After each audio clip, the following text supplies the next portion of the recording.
పావురాలంటే వెంకయ్యకి ఎంతో ఇష్టం. రకరకాల పావురాలను తెచ్చి పెంచుతూ ఉంటాడు. అరలు అరలుగా గోళ్లతో నిండిన పెట్టెలు ఇంటి వసారాల్లో చూడముచ్చటగా అమర్చిపెట్టాడు. పప్పులు పళ్ళు పెట్టి సరదాగా పెంచడం వల్ల ఆ పావురాలు బాగా బలిసి నవనవలాడుతూ ఎంతో అందంగా ఉంటాయి.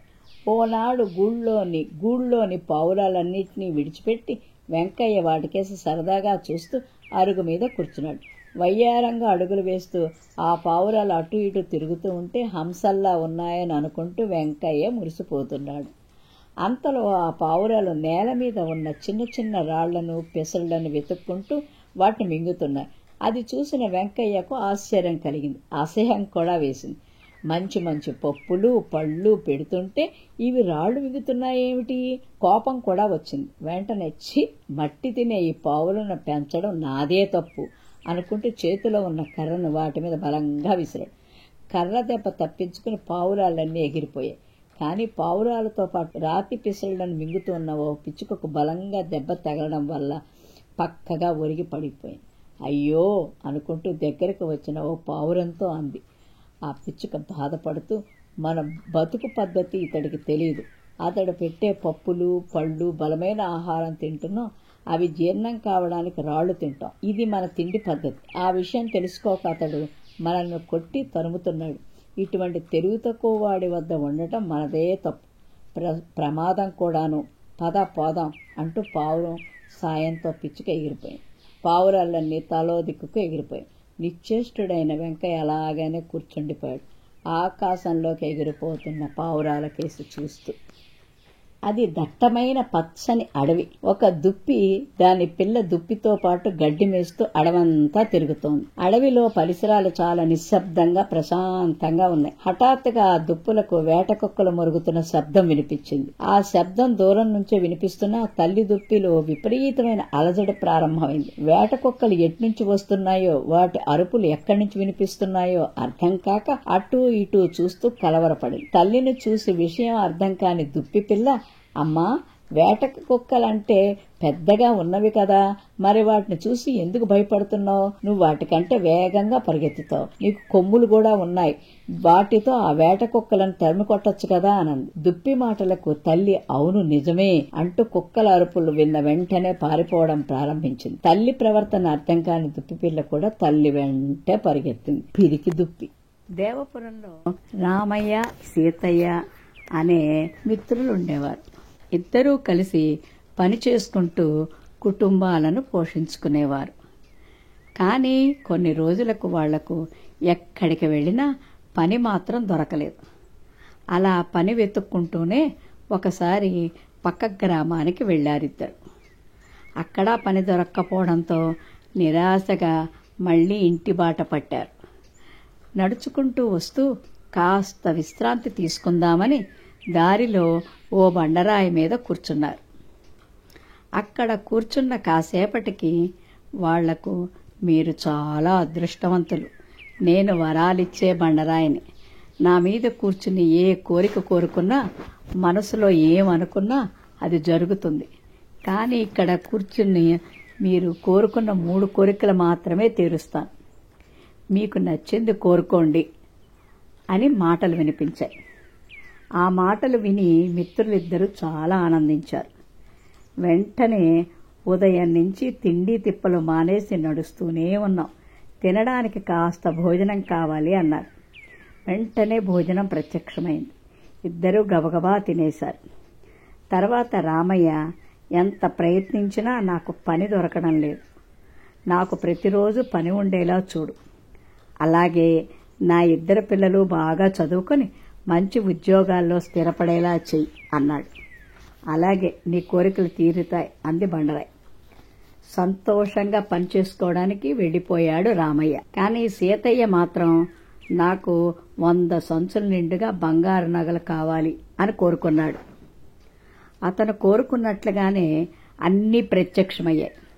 కోరుకున్న నగలన్నీ వచ్చాయని ఎంతో ఆనందించాడు సీతయ్య.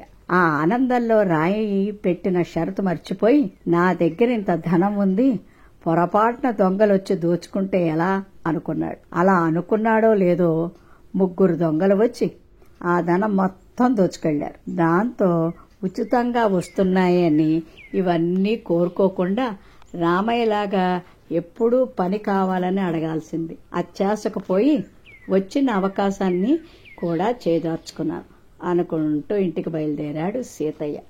ఒకరోజు రఘు తన తండ్రితో పాటు ఒక కొండ ప్రాంతంలో నడుస్తూ వెళ్తున్నాడు.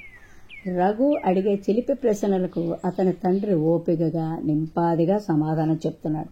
అంతలో ఒక రాయి తగిలి రఘు కింద పడిపోయాడు. దెబ్బ బాగా తగలడంతో అమ్మా అని అరిచాడు. అతను అరవకుండా మరోసారి అమ్మా అని శబ్దం వినపడంతో ఆశ్చర్యపోయాడు. ఆ శబ్దం కొండల్లోంచి రావడాన్ని గమనించాడు. ఆశ్చర్యాన్ని తట్టుకోలేక రఘు ఎవరు నువ్వు అని అడిగాడు, శబ్దం వినిపించిన వైపు చూస్తూ. ఎవరు నువ్వు మరలా ఆ గొంతుకు పలికింది. రఘు మళ్ళీ కొంచెం గట్టిగా నీకు ధైర్యం ఉందా అని అరిచాడు. అదే మాట ముందు కంటే గట్టిగా అతనికి వినిపించింది. ఆ మాట విని కోపం పట్టలేకపోయే రఘు పిరికి పందా అని నరాలు బిగబట్టి మరింత గట్టిగా అరిచాడు. అదేవిధంగా మరింత గట్టిగా పిరికి పందా అని వినిపించింది. ఇక లాభం లేదనుకున్న రఘు తండ్రితో, నాన్న ఏంటిది, ఎవరు నాన్న అక్కడ అని అడిగాడు తండ్రి. తండ్రి నవ్వుతూ కొంచెం ఓపిక పట్టు అంటూ నువ్వు ఛాంపియన్వి అన్నారు గట్టిగా. నువ్వు ఛాంపియన్వి అనే శబ్దం మళ్లీ వినిపించింది. ఆశ్చర్యపోయిన రఘుకి ఏం జరుగుతుందో అస్సలు అర్థం కాలేదు. రఘు తండ్రి అతనికి ఇలా చెప్పాడు, దీన్ని ప్రతిధ్వని అంటారు. జీవితం కూడా ఇలాంటిదే. నువ్వు ఏది పలికినా ఏది చేసినా దాని ప్రతిఫలం నీకు తప్పక లభిస్తుంది. మన జీవితం మనం చేసే పనులకు ప్రతిబింబం వంటిది. ప్రపంచంలో ప్రేమ శాంతి వికసించాలి, అందరూ నీతో ప్రేమగా ఉండాలి అని నువ్వు అనుకుంటే నీ మనసులో ప్రేమ శాంతికి అపారమైన చోటు కల్పించాలి. నీ జట్టులో పట్టుదల విజయకాంక్ష రగిలించాలంటే నీలో అవి పుష్కలంగా ఉండాలి. లేకపోతే విజయం కాంక్షను పురిగొల్పాలి. ఈ సహజమైన బంధం అందరి జీవితాల్లో అన్ని సందర్భాలకు వర్తిస్తుంది. జీవితానికి మనం ఏది ఇస్తే జీవితం అదే మనకు తిరిగి ఇస్తుంది. బద్ధకస్తురాలైన ఓ పిచ్చుక చెట్టు పైన కూర్చుని చలికి వణుకుతోంది. ఇంతలో ఒక కాకి వచ్చి, మిత్రమా, నేను గూడు కట్టుకునేందుకు కాస్త సాయం చేస్తావా అని అడిగింది. నేను కట్టుకోలేదు, నేనే కట్టుకోలేదు, ఇక నీకెలా సాయపడతానో, కష్టపడటం నా వల్ల కాదని తెలుసు కదా, అయినా ఆహారానికి వెళ్ళక నాకు నీరసంగా ఉంది అంది. నాకు సాయం చేశావంటే వారం పాటు నీకు ఆహారం తెచ్చిస్తాను అంది కాకి. భలే ఛాన్స్, కష్టపడకుండా వారం పాటు ఆహారమా, సరే అంది పిచ్చుక. ఎండు పుల్లలు ఈకలు తెచ్చి నేర్పుగా గూడు కట్టింది పిచ్చుక. కాకి చాలా సంతోషించింది. ఇంతలో, మిత్రమా, నీకు గూడు ఉంది కదా, మళ్ళీ ఇంకొకటి ఎందుకు అని అడిగింది పిచ్చుక. హహహా అంది.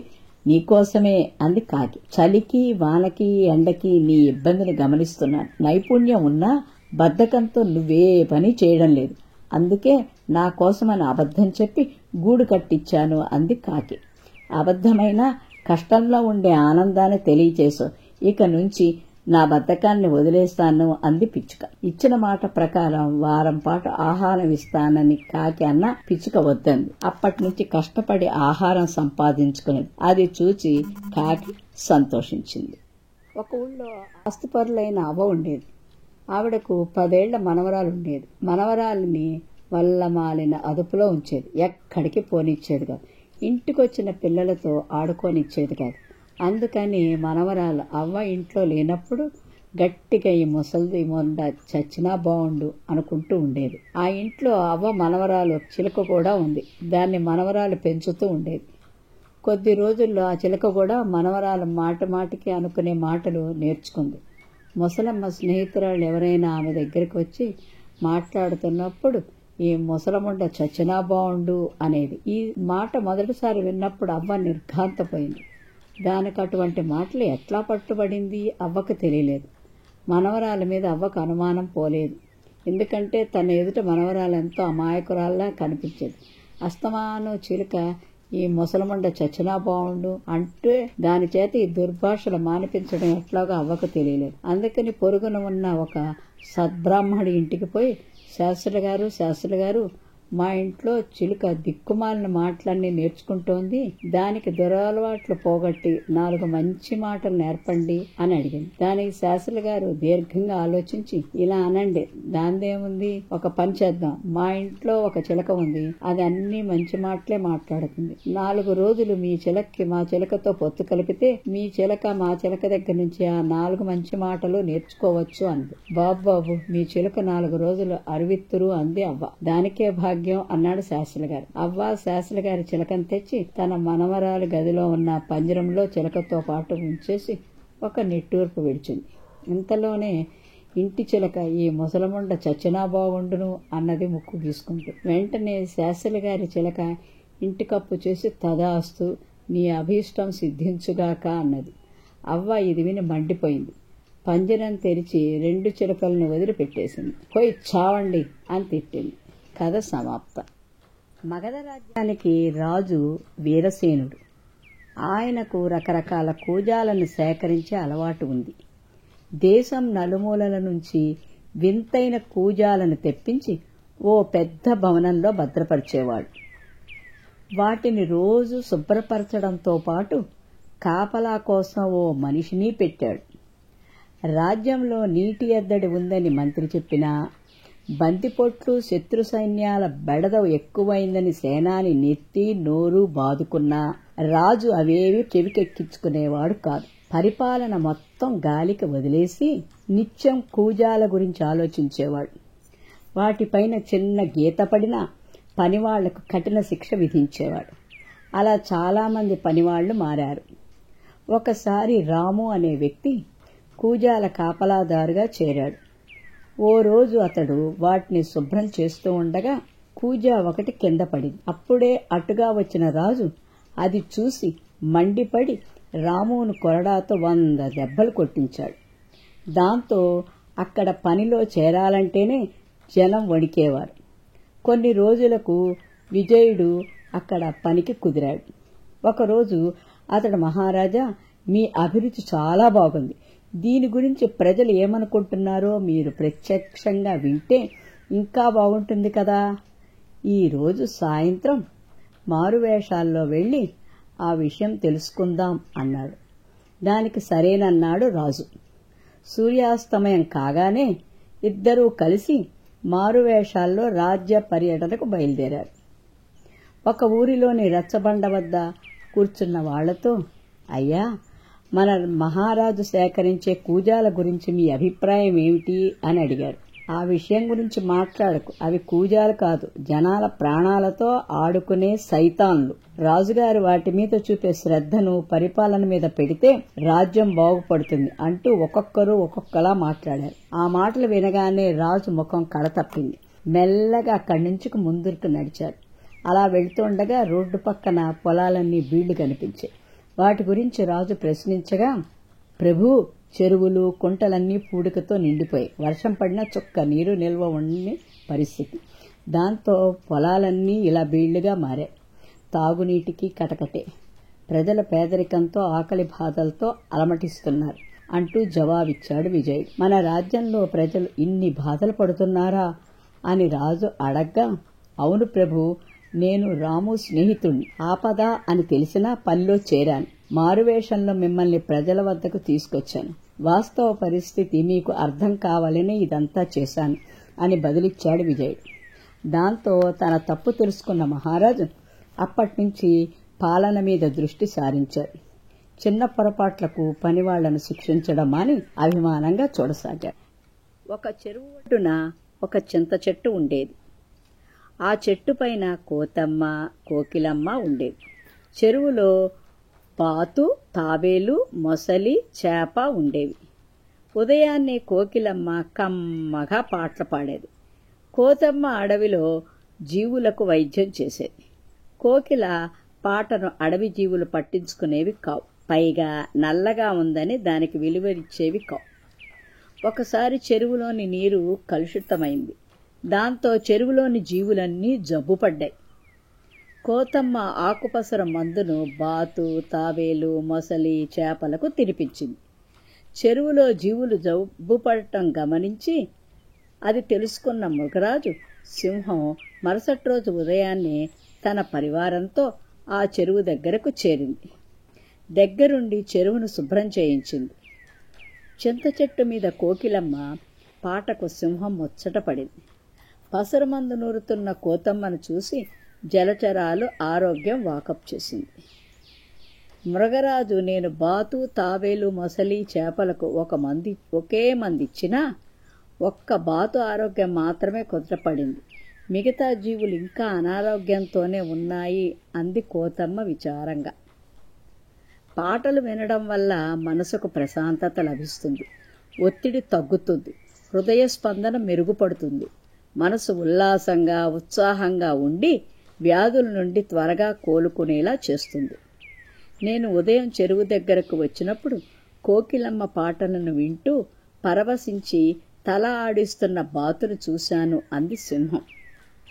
అవును రాజా, బాతు ప్రతిరోజు ఉదయాన్నే కోకిలమ్మ పాటలు వినటానికి ఒడ్డుకు వస్తుంది అంది కోతమ్మ.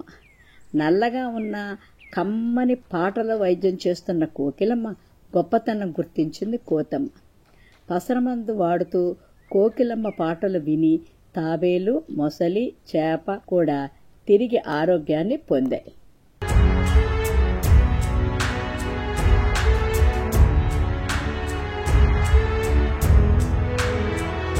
మీరు మరిన్ని వీడియోలు చూడాలంటే మన ఛానల్ను సబ్స్క్రైబ్ చేయండి. పక్కనున్న బెల్ ఐకాన్ని ప్రెస్ చేయండి.